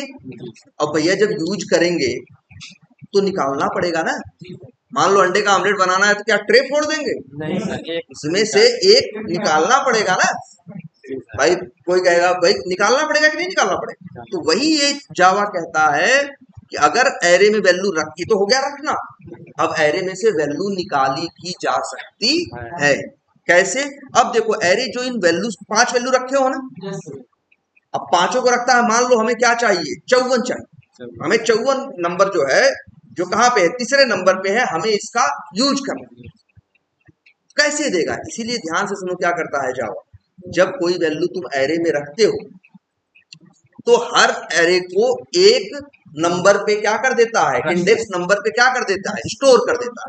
मतलब पहले नंबर पे ये है, दूसरे नंबर पे ये है, तीसरे नंबर पे ये है, चौथे नंबर पे ये है, पांचवें नंबर पे ये है, अभी छठे नंबर पे कुछ नहीं। समझ रहे हो? पांचों जो 5 वैल्यू तुम डालोगे, भाई अच्छा हम तुम्हें 5 चीज दे दे तो क्या करोगे? भाई अगर हम तुम्हें कोई 5 देते हैं तो तुम क्या करोगे? ऐसे ऐसे ऐसे ऐसे करके क्या करोगे? ऐसे ऐसे करके करके पांचों रख दोगे कि नहीं रख दोगे? तो कोई पहले नंबर पे होगा, कोई दूसरे नंबर पे होगा, कोई तीसरे नंबर पे होगा, कोई चौथे पे होगा और कोई किस पे होगा? पांचवें पे होगा। होगा कि नहीं होगा? अब तो ध्यान से सुनना इस बात को। तो जब इसी जो उसकी नंबरिंग है कि एक क्या है, पहला नंबर पे है, एक दूसरे पे है, एक तीसरे पे है, एक चौथे पे है और एक किस पे है, पांचवें पे। ठीक है, तो इसी को बोलते हैं उनके नंबरिंग, या नंबरिंग को प्रोग्रामिंग में वर्ड क्या करते हैं, इंडेक्सिंग। और एरे में जो गिनती है ये लोग 1 से नहीं करते, 0 से करते। तो पहला नंबर कहाँ पे है, 0 पे है, दूसरा 1 पे, तीसरा 2 पे, चौथा 3 पे और पांचवा 44 पे। मतलब पहले नंबर पे क्या है, 43 है ना, तो 1 पे नहीं होता। ये लोग गिनती कहाँ से गिनते हैं, 0 से। तो 0 पे क्या मिलेगा, 0 पे क्या है, मतलब अगर हम तुमसे अगर एक स्ट्रक्चर इसका बताएं, अगर यही एरे जो दिख रहा है, अगर ये कैसे बना होगा, ये देखो रैम में क्या हुआ होगा। सवाल ये भी उठता है ना कि रैम में क्या हुआ होगा। ये लाइन चलने के बाद जैसे ही ये लाइन चलेगा, देखो 43 अलग नंबर है, 34 अलग है, 54 अलग है, 45 अलग है, 44 अलग है। ये 5 अलग अलग नंबर है, 5 इंट है। इंट जावा में कितनी मेमोरी लेता है, 4 बाइट। तो जानते हो रैम में 4 बाइट के 5 इस तरह से मान के चलो खाने बने।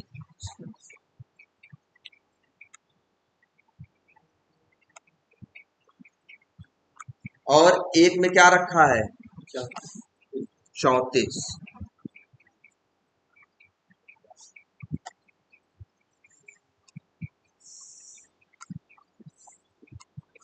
एक में क्या लिखा है, 34। दूसरे में नहीं, 43 34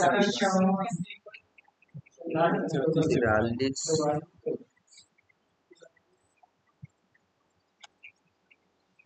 यहाँ पे क्या लिखा है भाई, 43 है,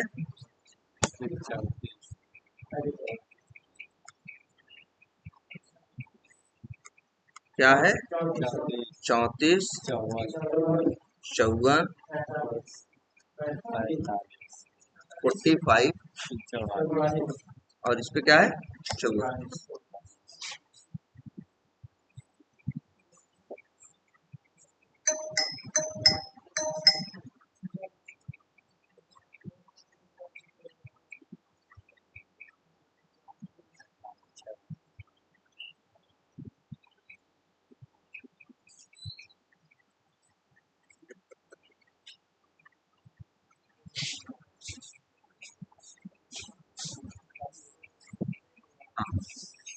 तो ये 5 वैल्यूज दिख रही है कि नहीं, ऐसे ही रखता है वो एरे वहां रैम में।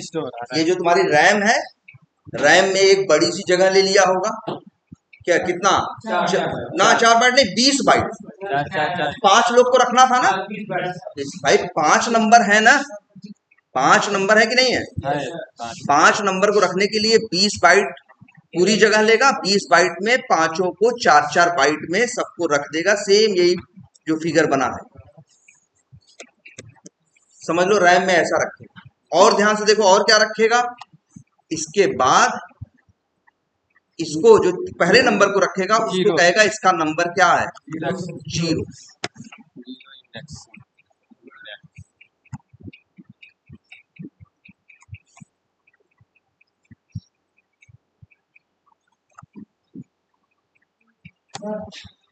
हाँ हाँ,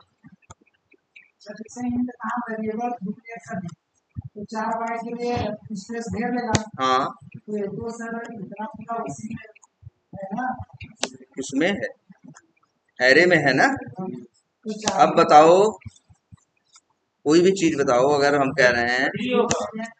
अरे सॉरी, 0 1 2 क्या, ये क्या होगा, मान के चलो ऐसे सर पे टिकट होते हैं ना। 3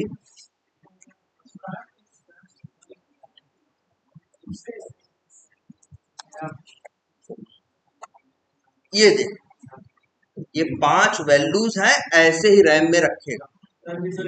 पहले नंबर को 0 पे, दूसरे को 1 पे, तीसरे को 2 पे, चौथे को 3 पे, पांचवे को 4 पे। और टोटल मेमोरी कितनी खर्च होगी, 5 चौका 20 बाइट। 20 बाइट मेमोरी खर्च होगी। 5 नंबर्स रखने हैं, 4-4 बाइट पांचों नंबर लेंगे, जी सर। तो 20 बाइट ये खर्च होगी। 0 पे पहला नंबर, 1 पे दूसरा, 2 इस तरह से रखेगा। अब ये जान गए तो तुम्हें फायदा है ना। अगर तुमसे कोई कहे कि हमें 54 निकालना, क्या निकालना है, 54, तुमको पता है ना 54 किस नंबर पे होगा, 2 पे होगा। 0 पे तो क्या होगा, पहला होगा, 1 पे दूसरा, 2 पे तीसरा। हमें तीसरा 54 चाहिए ना, 54 तीसरा नंबर है ना। तो बस तुम्हें क्या करना होगा, यहाँ लिखो x, अगर अब तुमको तीसरा नंबर अगर चाहिए, 54 चाहिए, तो x लिखोगे वेरिएबल का नाम, और फिर क्या, स्क्वायर ब्रैकेट, और यहां देना पड़ता है, देखो एरे में ये हो गया वैल्यू डालना, और ये है एरे में से वैल्यू निकालना। तो जब भी एरे से वैल्यू निकालोगे तो भाई वो पूछ रहा है, पूछेगा ना क्या क्या दे आपको निकाल। तो अब आप कह रहे हो कि भैया हमें क्या चाहिए, 54 चाहिए, तो 54 का मतलब नंबर क्या है, 0 1 2, तो कह रहा है भैया 54 चाहिए, तो यहाँ लिखो क्या, 2। और इस अब एरर दे रहा है, भैया ये तो हुआ। अच्छा, एरे में से वैल्यू निकाल रहे हो, किस लिए, कहाँ रखेंगे, प्रिंट करोगे, प्रिंट करोगे तो मतलब कहीं रखोगे किसी वेरिएबल में, तब तो आगे क्या करोगे, प्रिंट करो, चाहे जो करो जी, प्रिंट करो, या कोई भी तुम्हारा पर्पस हो उसको यूज करने का। तो देखो यहाँ लिख देते हैं क्या,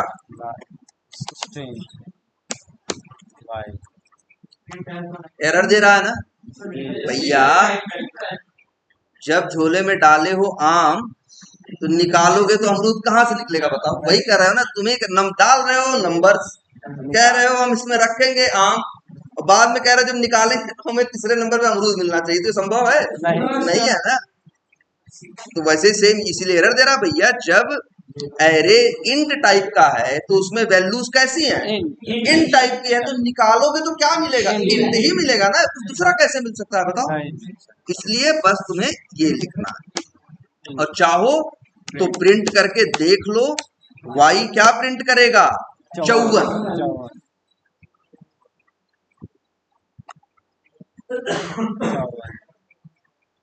है ना। मान लो हमें 44 चाहिए हो, तो 0 1 2 3 4 चौथे नंबर पे है ना, पांचवा नंबर मतलब चौथा इंडेक्स नंबर, यहाँ लिख दे क्या,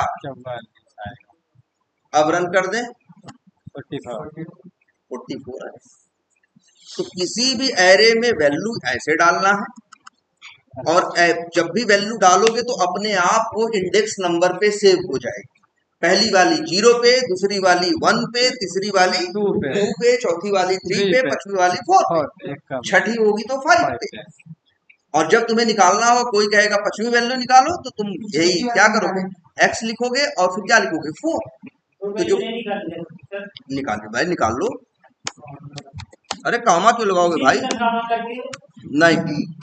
अच्छा 1 मिनट, सॉरी, अगर अब ऐसे कर दूं तो क्या आएगा 45 भाई, इसमें x में जो है 4 इंडेक्स नंबर पांचवी वैल्यू आएगी, y में, और z में जो आएगी किस कौन सी आएगी, चौथी वैल्यू आएगी। इंडेक्स नंबर क्या दियो, 3 दियो। अब लेकिन तुम कह रहे हो हम ऐसे करेंगे, कुछ चीजें नहीं संभव है, फिर है ना, बेसिक बातें मत भूलो। यहां से तुम कह रहे हो 2 लेंगे हम रिटर्न, तो 2 लोगे तो फिर ये वेरिएबल भी तो नॉर्मल नहीं रहेगा, 2 वैल्यू नॉर्मल वेरिएबल पे कैसे आएगी यार, इसको भी तो एरे बनना पड़ेगा था। सर एक किसका, हाँ क्या लिखे हैं,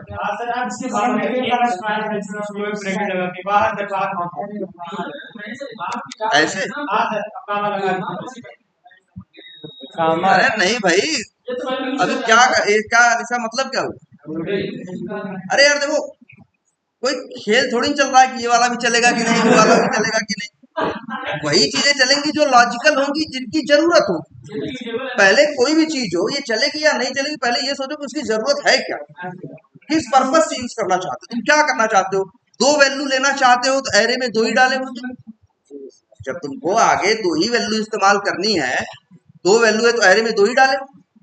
भाई एरे में 5 नहीं 100 डाल दो, लेकिन जब निकालोगे तो एक एक करके निकालोगे ना। हाँ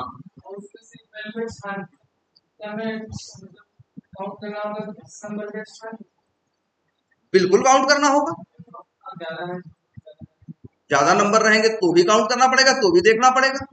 और ये भाई देखो, या तो फिर क्या करो, इसके लिए कुछ कोड का लॉजिक लिख दो। जैसे तुमसे अगर मान लो यहाँ 1000 नंबर हो, 5 नहीं कितने नंबर हो, 1000 नंबर रखे हो, और उसमें एक नंबर ये भी, उन 1000 नंबरों में एक नंबर है 17,582। तुमको 17,582 चाहिए, तुम्हें पता करना है कि किस नंबर पे है, तो इसके लिए तुम्हें क्या करना पड़ेगा, अलग से कोड लिखना पड़ेगा। ठीक है, कोड क्या लिखोगे, हम तुमसे कहें 17,582 कहाँ है, तो क्या करो, 1000 नंबर है, तो ऐसे ऐसे करके पढ़ पढ़ के देखोगे ना, तो हम इसी का कोड लिख देंगे कि जाओ एक एक करके सारी वैल्यू निकालो और देखो 17,582 कौन है, और जैसे ही मिल जाए वैसे ही कह दो कि मिल गया, अब आगे बढ़ो। चलो अभी दिखाते हैं। तो ये बात समझ में आ रही कि नहीं, पहले ये बताओ, एरे में वैल्यू डालना और एरे से वैल्यू निकालना। डाल भी सकते हो, एरे से वैल्यू निकाल भी सकते हो, और जैसी वैल्यू, जैसा उसका टाइप होगा वैसी वैल्यू डालोगे और वैसी ही वैल्यू निकलेगी भी। ठीक है। अब मान लो हमसे कोई, अच्छा अगर कभी ये, अच्छा बताओ इस एरे में कितने एलिमेंट, 5। अगर हम कहें कि इसकी साइज क्या है तो क्या बोलोगे, 5। नहीं साइज क्या है, 5।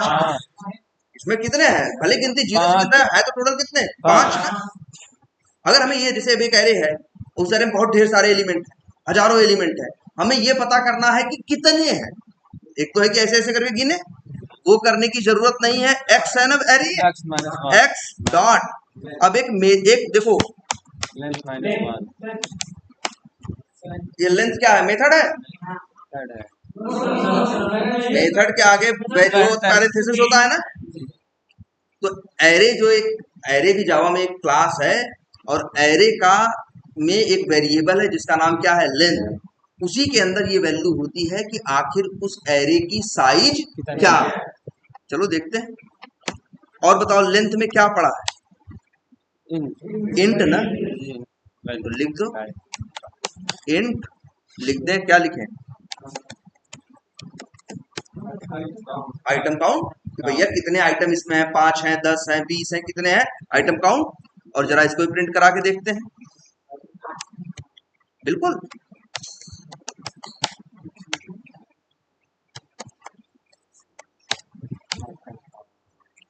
अब रन करो, 5 आ गया। तुम्हें गिनने की जरूरत नहीं पड़ेगी। मान लो इसके अंदर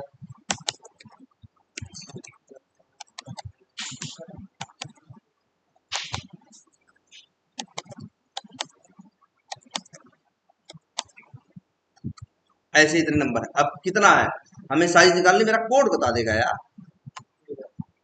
13 बता रहा है कि नहीं बता रहा। तो एरे के साथ हमेशा एरे डॉट जब क्या करोगे, लेंथ करोगे, तो पता चलेगी उसकी लेंथ क्या है, कि उसके अंदर कितने आइटम हैं, उसकी साइज क्या है। अगर 1000 होते तो साइज क्या आती, 1000। अब देखो यहाँ लेंथ कितनी आई, 13। इसका मतलब एरे में कितने एलिमेंट हैं, कितने आइटम हैं, कितने नंबर्स हैं, 13। लेकिन उनका इंडेक्स नंबर कहां से कहां तक होगा, 0 से लेके 12 तक। टोटल नंबर तो है कितने नंबर, 13। लेकिन एरे कहता है हम नंबरिंग करते हैं तो गिनते कहां से हैं, 0 से। तो अगर हमें, अच्छा अगर हमें चाहिए हो ये, अगर पहला एलिमेंट चाहिए हो तो क्या लिखेंगे, 0, और लास्ट वाला एलिमेंट चाहिए होगा तो क्या, 12। अगर हम यहाँ लिख दे 12 तो क्या मिलेगा, लास्ट। चलाओ 657 ना। अच्छा अगर हम यहाँ लिख दें, हमें मान लो अंतिम आइटम चाहिए, ये आइटम काउंट लिख दें, तब ध्यान से देखो इस कोड को, क्या लिखा हमने x, और इसके बाद लिखा यहाँ क्या, आइटम का काउंट। हाँ मतलब साइज। अच्छा देखो साइज, साइज का मतलब अब चलाएं, चलेगा? एक्सेप्शन आया, क्यों भैया? तुम ही देखे अभी आइटम काउंट कितना आ रहा था, 13 आ रहा था ना, तो यहाँ अंदर क्या जाएगा, 13। 13 का मतलब वो कौन सा आइटम उठाएगा, 14वां, और 14 आइटम इसमें है ही नहीं, है किसमें, 13, और तुम कह रहे हो निकालेंगे 14वां। तो जब भी कभी ऐसी गलती करोगे, याद रखना, किसी एरे में जितने आइटम हैं, जितनी वैल्यूज हैं, उनका इंडेक्स नंबर हमेशा उससे क्या रहेगा, एक कम रहेगा, क्योंकि गिनती कहां से गिनता है, 0 से। अगर कभी भी उससे ज्यादा नंबर भेजने की कोशिश करोगे तो हमेशा यही एक्सेप्शन आएगा, array index out of bound exception. जब कहीं भी ये एरर एक्सेप्शन तुम्हें अपने कोड में दिख जाए तो तुरंत जान लेना, या किसी के कोड में दिख जाए तो तुरंत जान जाना कि सामने वाला एक एरे इस्तेमाल कर रहा है और उस एरे से वैल्यू निकाल रहा है, और वैल्यू निकालने में इंडेक्स नंबर गलत भेज रहा है। गलत मतलब जितने आइटम है उससे ज्यादा भेज रहा है। अब यहाँ तुम भेज दो 50, तो क्या करेगा वो, 51वां आइटम ढूंढेगा, 51वां है ही नहीं इसमें ना, नहीं। 13 तो टोटल कुल है, तुम कह रहे हो हमें 51वां दे दो, कहां से देगा? तब यही एक्सेप्शन आएगी, array index out of bounds exception. अगर कर दे आइटम काउंट -1 कर दे, आ जाएगा? बिल्कुल कर दे। देखो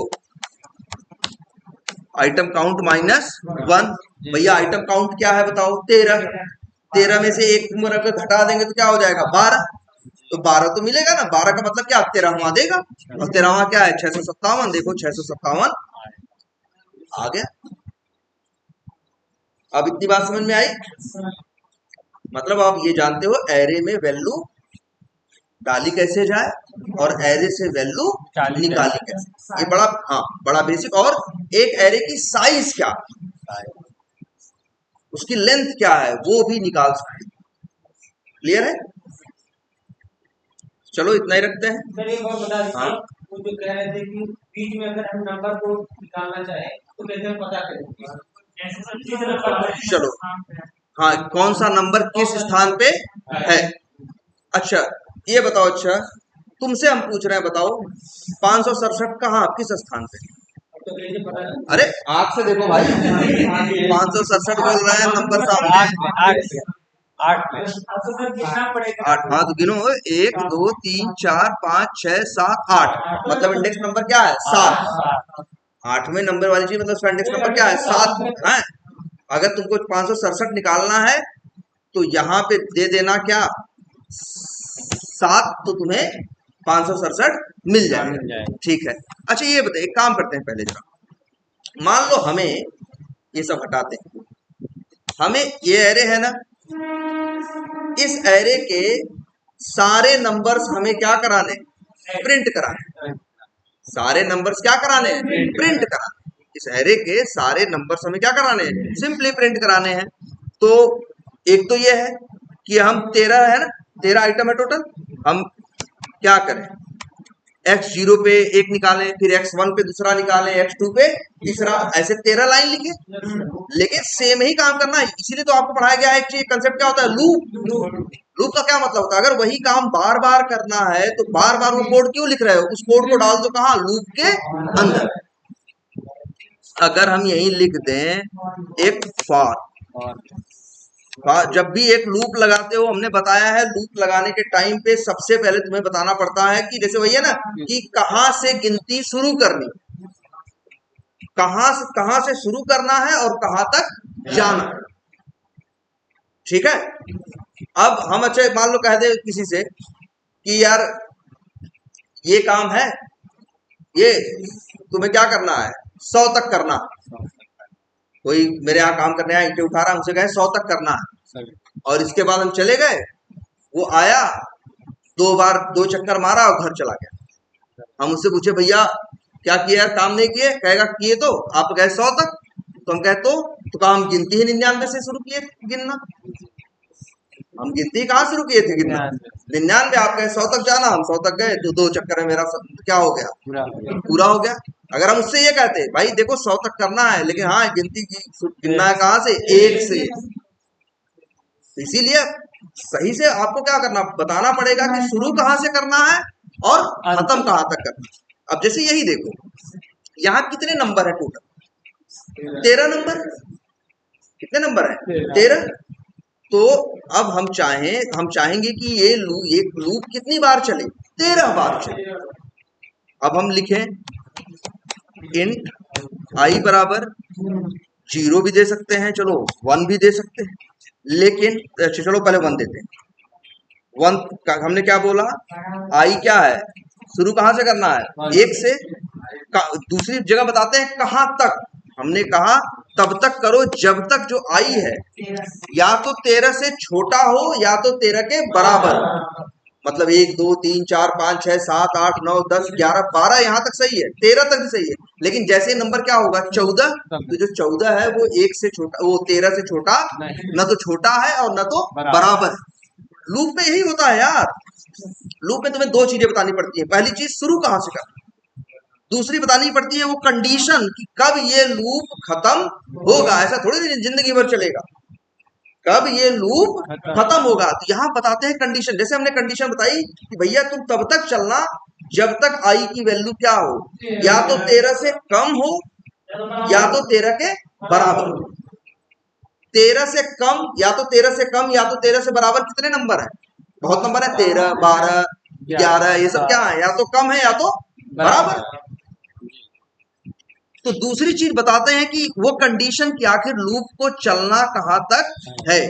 और इसके बाद तीसरी चीज, अब वही हम उससे कहे कि नहीं भैया गिनती किससे शुरू करना? 1 से।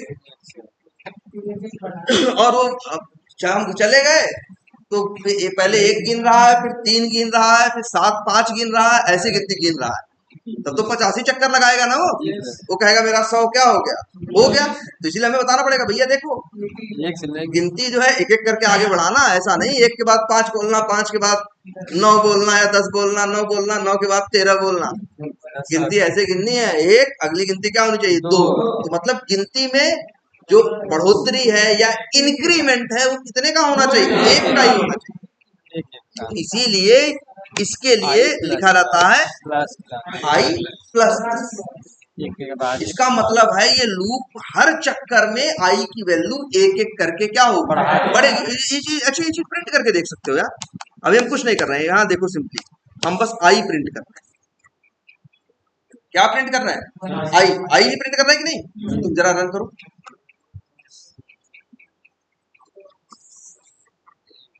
आई की वैल्यू क्या है? पहली बार देखो ये लूप जब पहली बार चला तो आई की वैल्यू क्या है? 1 है। दूसरे चक्कर में क्या है? 2 है। तीसरे चक्कर में 3 है। तुम देख रहे हो लाइन 1 लिखे हैं प्रिंट करने के लिए, लेकिन नंबर कितने प्रिंट हो रहे हैं? 13। क्यों? क्योंकि हमने उस लाइन को डाल दिया है कहाँ? एक लूप के अंदर। और ये लूप में कंडीशन बता दी है भैया 1 से शुरू करना, 13 तक जाना। 1 से शुरू करना और कहां तक जाना? 13 तक जाना। तो भैया देखो वो 1 से शुरू कर रहा है, 13 तक जा रहा है और बोल दिया क्या? आई प्लस प्लस। इसका मतलब हुआ हमने ये बोला इससे कि नंबर एक एक करके बढ़ाना है। मान लो हम ये न लिखे, अगर 2 2 बढ़ाना है तो भी है, इसलिए मान लो हम न लिखे। अब चलाते हैं इधर लूप में फंस गया। अब ये लूप कभी बंद नहीं होगा, ये चलता ही जाएगा। क्यों चलता जा रहा है? देखो लूप का नियम, लूप ये देखता है शुरू कहां से कर रहे हो, तो आपने कहा जी 1 से कर रहे हैं। दूसरा उससे पूछता है भैया लूप कहां तक चलाना है? तुमने बोला लूप तब तक चले जब तक आई की वैल्यू या तो 13 के बराबर हो या तो 13 से कम हो। तो आई की वैल्यू शुरू में है 1 और जो 1 है वो 13 से क्या है? छोटा, इसलिए लूप के अंदर आया। लूप के अंदर आया, प्रिंट किया क्या? आई। तो प्रिंट क्या हुआ? 1। फिर लूप आगे बढ़ा, आई की वैल्यू तो 1 ही है ना, 1 फिर 13 से छोटा है, इसलिए लूप कितनी बार चला? दूसरी बार। तीसरी चौथी 25 से चलता है ऐसे ही क्या चला? हेलो हाँ बोलो बोलो बोलो। हाँ यार पता नहीं उनका मेरे पे आ ही नहीं पा रहा। चलो हम बात करते हैं। आई बात समझ में? तो इसीलिए ऐसे चलाओगे तो ये लूप कभी बंद ही नहीं होगा, जिंदगी भर चलेगा। क्योंकि तुम ही कह रहे हो कि 1 से गिनना 13 और इसके बाद क्या होगा, 13 तक तुम्हें गिनना है, लेकिन एक के बाद एक की जो नंबर है उसको बढ़ाना मत। तो जब जब बार बार वो एक ही एक कहेगा तो उसका कभी नंबर 13 पहुंचेगा? नहीं पहुंचेगा। इसीलिए जोड़ा गया ये लाइन आई प्लस प्लस। इसका मतलब होता है आई प्लस प्लस का मतलब होता है आई बराबर आई प्लस 1। अब देखो क्या होगा, कैसे लूप चलेगा। पहले आएगा लाइन नंबर 13 पे, जब चलेगा तो आई बराबर क्या होगा, 1 होगा। और 1 जो है 13 से छोटा है, कंडीशन मैच कर गई, ये लूप के अंदर गया, प्रिंट किया क्या 1। लेकिन इसके बाद जब लूप से आएगा दूसरा चक्कर चलाने तो यहाँ देखेगा आई बराबर क्या लिखा है, आई प्लस 1। आई क्या था, 1 था ना, तो 1 प्लस 1 क्या हो गया 2, और आई पे क्या आ गया 2, और जो 2 है वो भी 13 से क्या है, छोटा है, इसलिए फिर आया। अब आई में क्या पड़ा है 2, तो क्या प्रिंट हुआ 2, फिर आगे बढ़ा, फिर यहाँ आया, फिर तो अब आई बराबर आई प्लस 1, मतलब आई क्या है 2 है, तो 2 प्लस 1 क्या हो गया 3, तो आई पे क्या आ गया 3, और आई और जो 3 है वो 13 से छोटा, इसलिए लूप के अंदर गया। ऐसे ऐसे जाता जाएगा। जब एक बार ऐसा आएगा कि आई की वैल्यू क्या होगी 13, तो यहाँ 13 प्रिंट करेगा, 13 के बाद आएगा आगे और यहाँ पढ़ेगा आई बराबर आई प्लस 1, तो आई बराबर क्या हो जाएगा 13 प्लस 1 कितना हो जाएगा 14, और फिर अपनी कंडीशन मैच करेगा। और कंडीशन लिखी है कि जो आई है वो 13 से क्या होना चाहिए, छोटा, जबकि जो आई की वैल्यू है वो क्या है 14। तो अब कंडीशन मैच नहीं की, फुलफिल नहीं हुई, और इसी समय लूप से क्या आ जाएगा बाहर। देखो चला 1 से लेकर तक कहां तक प्रिंट कर रहा है 13। और अच्छा ये देखो, अगर हम ये लिख दें आई बराबर आई प्लस 2, अब क्या होगा, आई बराबर क्या चलेगा 1, पहली बार चलेगा तो यहाँ क्या आएगा 1, भाई 1 है 13 से छोटा है 1 आएगा। अब देखो यहाँ अब आएगा आई बराबर आई प्लस 2, तो 1 प्लस 2 क्या हो जाएगा 3, आई में क्या हो जाएगा 3, और जो 3 है 13 से छोटा है, फिर दूसरी बार चलेगा, फिर 3 प्लस 2 क्या हो जाएगा 5, तो अब इसमें चलेगा 1 3 5 7 9 11 13। अब देखो और कितनी बार चला, 7 बार। कितनी बार चला 7 बार। तो ये तीनों चीजें बड़ी मैटर करती हैं। ये बताता है, ये सिर्फ बताता है लूप के घुसने के टाइम पे कि आई की वैल्यू स्टार्टिंग में क्या होगा। ये वो बताता है कि तुम अंदर जाने लायक हो भी कि नहीं। ये कंडीशन अगर बिना, जैसे हम यहाँ लिख दें लो आई बराबर 14, कह रहे अब लूप चलाओ न चलेगा, कहेगा भैया तुम कह रहे हो आई बराबर 14, तो भैया ठीक है आई में मान लिया 14 है। फिर वो अंदर घुसने से पहले क्या मैच करता है, कंडीशन है, आई में बड़ा है 14, 14 है 13 से क्या बड़ा, और तुम ही कहे हो तब लूप के अंदर जाना जब आई की वैल्यू क्या हो, या तो 13 के बराबर हो या तो 13 से कम हो, जबकि आई में 14 है, न वो बराबर है न तो कम है, तो लूप के अंदर जा नहीं पाएगा। और ये बताता है ये कि हर चक्कर के बाद ये जो आई की वैल्यू है उसको बढ़ाने के लिए, अगर ये भी याद रखो आई बराबर आई प्लस 1 करोगे तो आई की वैल्यू एक एक करके क्या होगी, बढ़ेगी। अगर हम ये लिख दे तो घटेगी। अब ये लूप कितनी बार चलेगा, नहीं हाँ कितनी बार चलेगा, नहीं चलेगा। पहले तो ये मैच, पहले आई बराबर 14 आएगा, फिर इसको मैच करेगा, अंदर जाएगा, बाद में इसका नंबर आएगा ना, तो ये तो चलेगा ही नहीं लूप। अच्छा अब कितनी, अब बताओ अब कितनी बार चलेगा,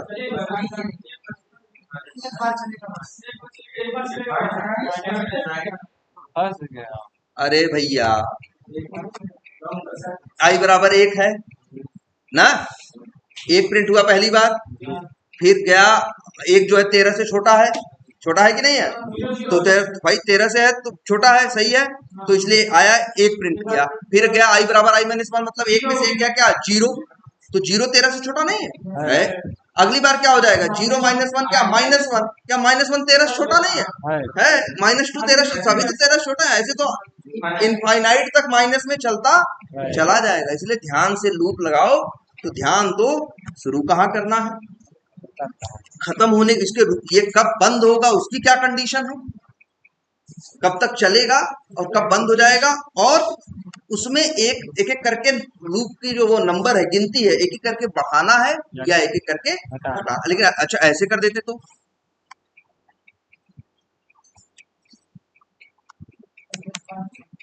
अब बताओ कितनी बार चलेगा।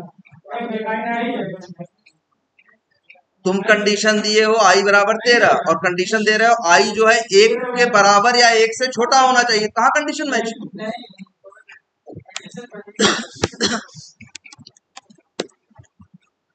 अब कंडीशन क्या, i बराबर 13 है, लेकिन तुमने कहा है तब तक चलना जब तक i की वैल्यू या तो 1 के बराबर हो या 1 से बड़ी हो, और i की वैल्यू पहले क्या आएगी 13, अगली बार क्या आ जाएगी 13 में से 1 है 12। अब रन करो, रिवर्स में नंबर करना है, ठीक है। चलो इतना ही रखते हैं, पहले इसको जरा